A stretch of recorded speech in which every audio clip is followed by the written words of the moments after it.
শীতের মৌসুম চলছে আর এবার বলা যায় যে বাকৃবিতে জমজমাট শীতের আমেজ চলছে। আর এই জমজমাট শীতের মধ্যে চিতই এবং ভাপা পিঠা না খেলে তো জমেই না। আজকে আমি আপনাদেরকে নিয়ে যাব চিতই এবং ভাপা পিঠার ছোট জগতে। আসসালামু আলাইকুম। আমি আছি এখন সেই বাকৃবির ঐতিহ্যবাহী পিঠার দোকানের সামনে। চুলায় ধোঁয়া উঠছে এবং পিঠা বানাচ্ছে খালা।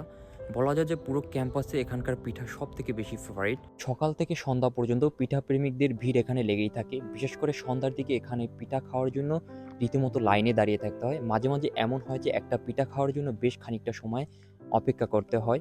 আর ক্যাম্পাসের যে ছেলেমেয়েরা আছে তারা আসলে দলবল বেঁধে এখানে পিঠা খেতে আসে এবং কে বেশি পিঠা খাবে, কে কোন পিঠা খাবে সেটা নিয়ে বেশ মশকরা চলে এবং এই মশকরা বলা যায় যে পিঠা খাওয়ার যে আমেজ সেটাকে আরও বেশি জমজমাট করে তোলে। আমি আর আমার বন্ধু মারুফ সেই ঐতিহ্যবাহী পিঠার দোকানে পিঠা খেতে চলে আসছি। আর এই পিঠা এত বেশি মজা আসলে মারুফের খাওয়া দেখে আসলে বোঝা যাচ্ছে। মামা, তোর কাছে এই পিঠাটা কেমন লাগতেছে?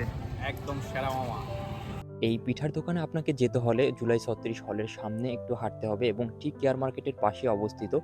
আজকের ভিডিও এই পর্যন্তই। দেখা হবে অন্য কোনো দিনে। আল্লাহ হাফেজ।